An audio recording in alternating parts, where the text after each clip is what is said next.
بسم اللہ الرحمن الرحیم نحمدہ ونصلی ونسلم علی رسولہ الکریم اما بعد فاعوذ باللہ من الشیطان الرجیم بسم اللہ الرحمن الرحیم۔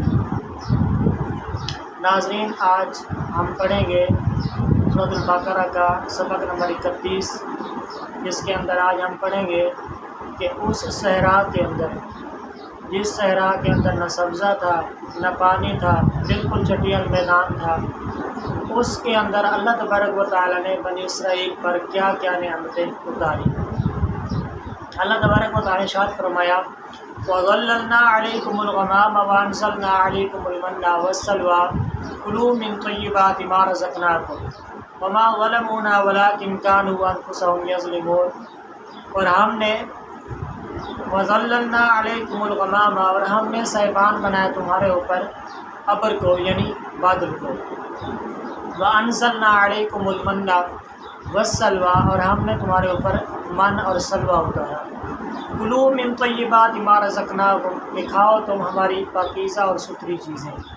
وَمَا ظَلَمُونَا وَلَٰكِن كَانُوا أَنفُسَهُمْ يَظْلِمُونَ، اور نہیں وہ برا کرتے تھے، ہمارا بگاڑ کرتے تھے، بلکہ اپنی جانوں کا بگاڑ کرتے تھے۔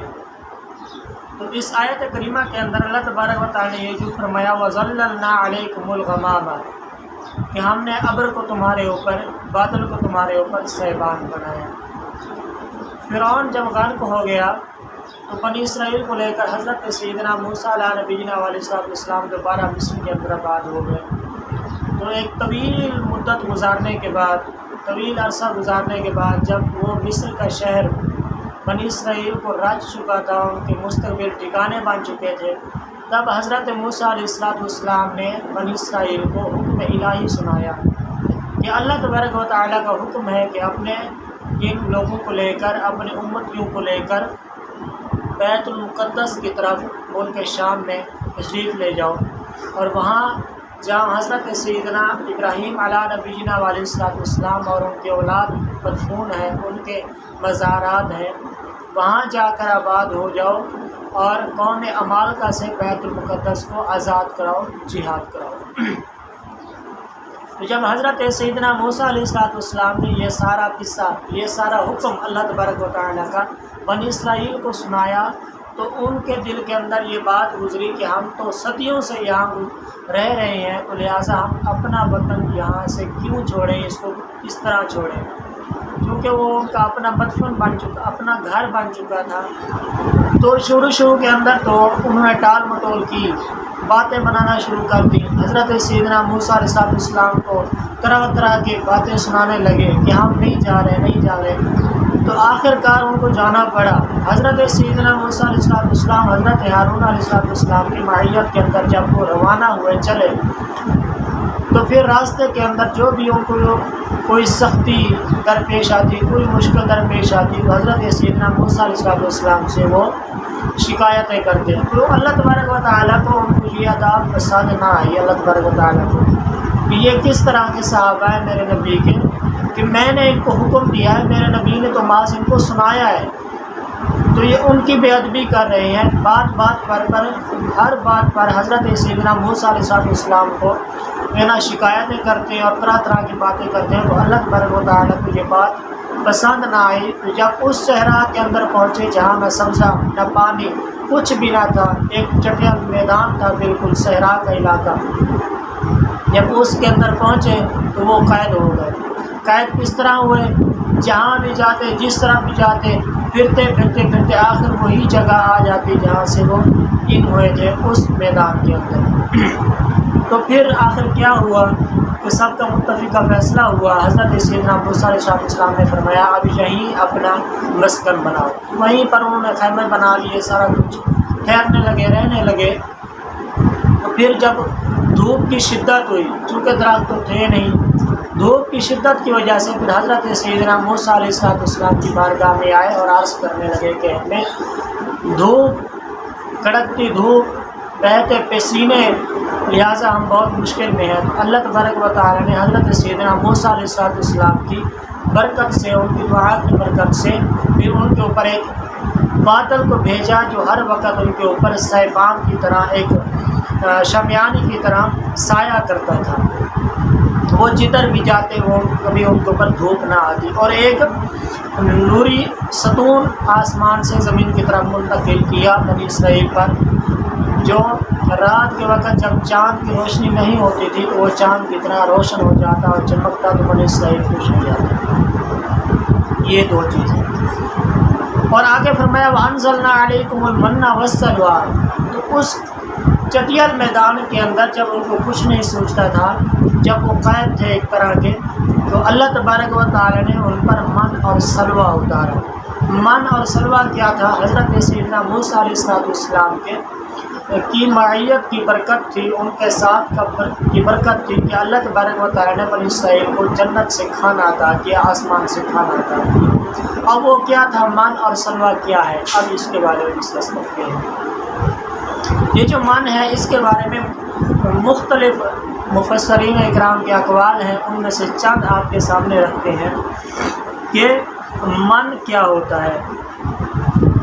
من کے بارے میں مفسرین کا ایک صحیح قول جو ہے وہ یہ ہے کہ یہ ایک ترنجبین کی طرح میٹھا کھانا تھا جو صبح صادق کے وقت سے لے کر طلوع آفتاب تک آسمان سے اترتا، اور ہر شخص کے لیے، ہر فی کس کے لیے 1 سا یعنی 4 کلو کی مقدار وہ اترتا، اور ہر شخص اس کو اپنی چادر کے اندر اس طرح کھڑا ہو کے لے لیتا تھا، اور پھر دن بھر ان کو کھاتے رہتے تھے۔ یہ ایک کھانا تھا میٹھا جو آسمان سے زمین پر آتا تھا بنی اسرائیل پر۔ اور دوسرا قول یہ ہے کہ من اس چیز کو کہتے ہیں، اس نعمت کو کہتے ہیں کہ جو اللہ تبارک و تعالیٰ اپنے پیارے بندوں کو بغیر مشقت کے، بغیر محنت کے، بغیر کاشتکاری کے جو نعمت عطا کرے اسے من کہا جاتا ہے۔ تو یہ وہ کھانا تھا جو بغیر کاشت کیے، بغیر محنت کیے، بغیر مشقت اٹھائے اللہ تبارک و تعالیٰ نے بنی اسرائیل کو عطا کیا، تو اس لیے اس کو من کہا جاتا ہے۔ آگے کہتے ہیں سلوہ، من اور سلوہ اتارا۔ سلوہ کے بارے میں بھی مفسرین اکرام کے مختلف اقوال ہیں کہ سلوہ کیا ہے۔ سلوہ کے بارے میں جو صحیح قول بیان کیا جاتا ہے وہ یہ ہے کہ یہ ایک چھوٹا سا پرندہ تھا جو بنی اسرائیل کو بھنا ہوا ملتا تھا۔ اب اس کے بارے میں مختلف اقوال ہیں، مختلف قول ہیں مفسرین کے، کہ ایک قول یہ ہے کہ وہ جنوبی ہوا ان کو لے آتی، وہ اڑتے ہوئے آتے، دوسری طرف بنی اسرائیل ان کا شکار کرتے، شکار کر کے پھر جو ہے نا اس کو پکاتے اور اس کو کھاتے۔ یہ وہ چیزیں تھیں۔ اور اس چٹیل میدان کے اندر بنی اسرائیل پر ایک اور نعمت اتری، وہ یہ تھی کہ نہ تو ان کے کپڑے میلے ہوتے تھے، نہ ان کے بال بڑھتے تھے، نہ ان کے ناخن بڑھتے تھے، وہ ہمیشہ صاف اور ستھرے رہا کرتے تھے۔ اور جب یہ ان کو من اور سلوہ مل رہا تھا تو اللہ تبارک و تعالیٰ کی طرف سے حکم ہوا کہ جمعہ کے دن تمہیں دگنا ملے گا، ہفتہ کے دن چھٹی ہوگی تمہیں نہیں ملے گا۔ جب یہ یاد رکھیں کہ یہ چھٹی کیوں ہے، جب اللہ تبارک و تعالیٰ کسی کو نعمت عطا فرماتا ہے تو پھر آزماتا بھی ہے۔ یہ ایک طرح کی آزمائش تھی بنی اسرائیل پر، اللہ تبارک و تعالیٰ ان کو آزما رہا تھا کہ یہ کیا کرتے ہیں۔ کیا اللہ تبارک و تعالیٰ کو پتہ نہیں تھا؟ پتہ تھا، وہ اللہ الغیوب ذات ہے، لیکن وہ ہمیں سبق سکھانے کے لیے، ہمیں بتانے کے لیے وہ اس طرح کے واقعات کرتا رہتا ہے۔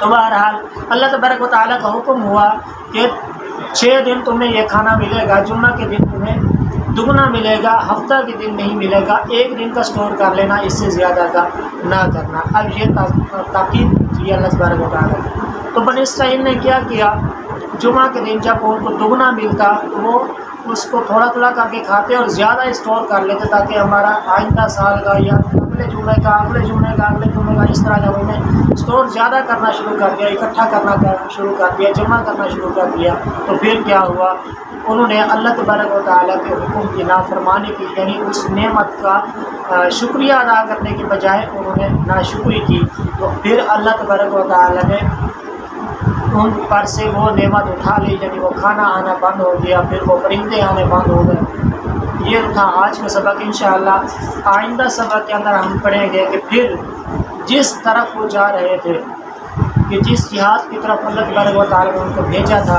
اس کے بعد اس سے پھر ان کو کس طرح رہائی ملی، پھر آگے جا کر کہاں جا کر پھر انہوں نے جہاد کیا یا نہیں کیا، پھر آگے جا کر بیت المقدس میں یہ کس چیز کی آرزو کرنے لگے، پھر اللہ تبارک و تعالیٰ نے ان بنی اسرائیل کو یہاں سے قید سے رہائی عطا فرمائی اور توبہ و قبول فرمایا۔ انشاءاللہ پڑھیں گے سبق نمبر 32 کے اندر۔ اگر آپ کی یہ ویڈیو پسند آئے تو اس کو لائک کریے گا، اور اگر آپ آج کے سبق کے حوالے سے کوئی بھی آپ کے ذہن دل و دماغ کے اندر کوئی سوال ہو، کوئی کمنٹس ہو تو کمنٹس کو جا کر کمنٹس کریے گا اور ہمارے اس چینل کو سبسکرائب کریے گا۔ اللہ حافظ۔